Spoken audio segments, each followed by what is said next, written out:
అప్పుల బాధలు వెంటాడుతున్నాయా? అయితే 6 జేవిఆర్ వారి జాతిరత్నాలు ధరించండి. హాయ్, వెల్కమ్ టు మనం టీవీ. నేను మీ మనోజ్. పాక్కి సంబంధించిన లష్కరే తోయిబా డిప్యూటీ చీఫ్ సైఫుల్లా చేసిన కామెంట్స్ ఇప్పుడు వరల్డ్ వైడ్గా హాట్ టాపిక్ అవుతున్నాయి. భారత్ను లేపేద్దాం, భారత్ను తొక్కేద్దాం అంటూ ఆయన చేసిన కామెంట్స్ గురించి ఇప్పుడు ఇండియాలో చర్చ జరుగుతుంది. దానికి ఎలా ఇండియా బదులు ఇవ్వాలి ఏంటి మాట్లాడదాం. మనతో పాటు ప్రముఖ అనలిస్ట్ కట్ట కార్తిక్ గారు ఉన్నారు. నమస్కారం అండి. నమస్కారం. ఎలా చూడొచ్చు అంటారు? భారత్ని లేపేస్తాం, భారత్ని తొక్కేద్దాం అంటే మనోళ్ళు ఊరుకుంటారా? ఆలోచన వచ్చేలోపే పాకిస్తాన్ లేపేస్తారు. ఏంది ప్రపంచవ్యాప్తంగా వాడి కామెంట్స్ హైలైట్ అవుతున్నాయి, వాడి కామెంట్స్ గురించి చర్చించుకుంటున్నారని చెప్తున్నాం. అసలు వాడేవాడు చర్చించుకోవడానికి? అసలు వాడి కామెంట్స్ ఎవడని పట్టించుకుంటాడా?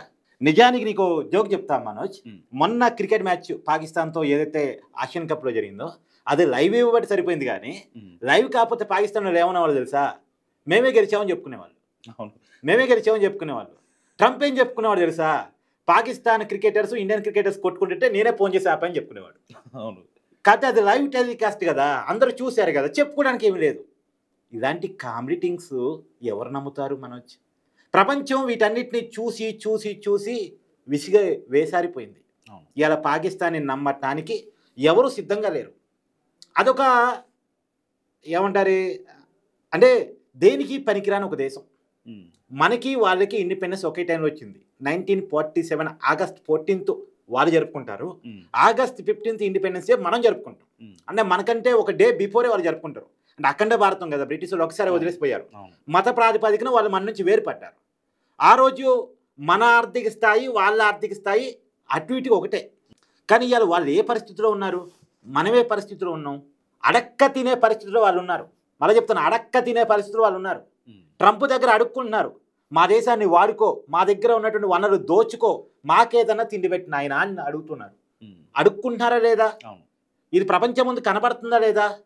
IMF దగ్గర అప్పు కోసం పాకిస్తాన్ ఎలా ప్రాధాయపడుతుంది అనేది మనం చూస్తూ ఉన్నాం. ఇవాళ భారత్ 4వ ఆర్థిక శక్తిగా ప్రపంచాన్ని శాసించే స్థాయిలో ఉంది. అంటే ఒక రకంగా ఇక్కడ పహల్గామ్తో మనం ధీటుగా బదిలిచ్చినా సరే వాళ్ళలో ఇంకా కవ్వించే ఆ చర్యలు ఇంకా వాళ్ళు మానట్లేదు. అంటే పిచ్చోడికి పిచ్చి ఎప్పుడు ఉంటుంది. ఇప్పుడు నువ్వు ఎర్రగడ్డ మెంటల్ హాస్పిటల్ ఇప్పుడు కొద్దిగా మార్చినట్టున్నారు, అక్కడ నుంచి ఆడికి వెళ్ళు, నాకు నేనే కింగ్ అంటాడు. వాడు ఇష్టం వచ్చినట్టు వ్యాఖ్యానాలు చేస్తాడు. అవసరమైతే నేను చంపేస్తా, నరికేస్తా, ధూమ్ ధూమ్ ధూమ్ అంటాడు. వాడికి వచ్చింది అది, వాడి పిచ్చి. ఆ పిచ్చికి మందు లేదు ఇంక. అది వాడిని భరించాల్సిందే. వాడికి ఆ వ్యాధి ఉండబట్టే వాడు అక్కడ ఉన్నాడు. వాడు ఆ పరిస్థితిలో ఉండడానికి కారణం ఆ వ్యాధే. నేను మళ్ళీ ఎందుకు చెప్పాను కదా, 1947లో వాడికి మనకి ఒకేసారి ఇండిపెండెన్స్ వస్తే వాడు ఎందుకు ఈ పరిస్థితిలో ఉన్నాడంటే ఈ ఆలోచనతోనే. ఎప్పుడైనా గుర్తుపెట్టుకో, మనం ఎదగాలనే ఆలోచనలో ఉన్నాడు ఎప్పుడైనా ఎదుగుతాడు. కానీ పక్కనోడు ఎదగొద్దు అని పక్కనోడి మీద ఎక్కువ దృష్టి పెట్టేవాడు ఎప్పుడు ఎదగలేడు. ఎప్పుడైనా ఎవడైనా వాడి ఎదుగుదల మీద దృష్టి పెట్టాలి. నేను అవతలోడి కన్నా ఎక్కువ ఎదగాలని పోటీ పడగలగాలి.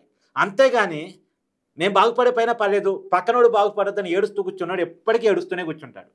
అప్పటికి ఇప్పటికీ పాకిస్తాన్ అదే ఏడుపు. నేను ఒక విషయం చెప్తా మనోజ్. ఇలా POKలో ఆందోళన జరుగుతున్నాయి. అవామీ యాక్షన్ కమిటీ పేరుతోటి అక్కడ కొంతమంది POKలో మేము ఇక్కడ ఉండలేము అని చెప్పేసి ఆందోళన చేస్తున్నారు. సహజంగా మనం POK అంటాం, అంటే పాక్ ఆక్యుపైడ్ కాశ్మీర్ అంటాం. అదే పాకిస్తాన్లో దాన్ని ఆజాదీ కాశ్మీర్ అని పిలుస్తారు. ఆజాదీ కాశ్మీర్గా పాకిస్తాన్ వాళ్ళే పిలిచే చోట మాకు ఆజాదీ కావాలని పోరాటం జరుగుతుంది, అంటే స్వతంత్రం కావాలని పోరాటం జరుగుతుంది. దేని ఎవరికి వ్యతిరేకం జరుగుతుంది? పాకిస్తాన్కి వ్యతిరేకం జరుగుతుంది. నిజానికి POKలో ఉన్న మతము పాకిస్తాన్లో ఉన్న మతం ఒకటే.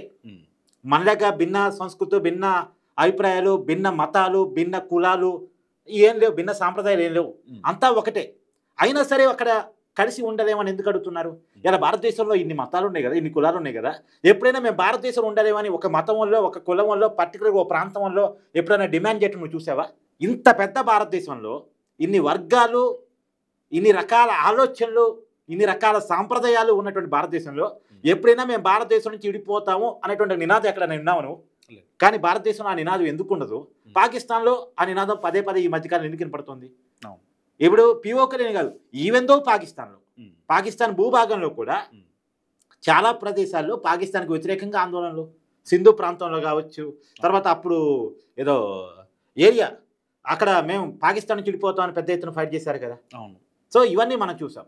కారణం ఏంటంటే పాకిస్తాన్లో ఆర్థిక అస్థిరత ఉంది. పాకిస్తాన్లో రాజకీయ అస్థిరత ఉంది. ఇప్పుడు నీకు ఉదాహరణ కూడా చెప్పమని చెప్తాను. బంగ్లాదేశ్ అనే దేశం ఉంది కానీ అవును. బంగ్లాదేశ్ ఒక దేశం కాదు, నిజానికి పాకిస్తాన్లో అంతర్భాగం. పాకిస్తాన్లో మేము ఉండలేము అని పోరాటం చేస్తే మనం ఇందిరాగాంధీ ప్రధానిగా ఉన్నారు ఆ టైంలో. ఇందిరాగాంధీ గారు సహకారం తీసుకొని బంగ్లాదేశ్ పాకిస్తాన్ మీద తిరుగుబాటు చేసి వేరుపడి సొంత దేశం పెట్టుకున్నారు. పాకిస్తాన్ నుంచి వేరుపడ్డ దేశమే బంగ్లాదేశ్. మళ్ళీ బంగ్లాదేశ్లో వేరే మతం, పాకిస్తాన్లో వేరే మతం కాదు.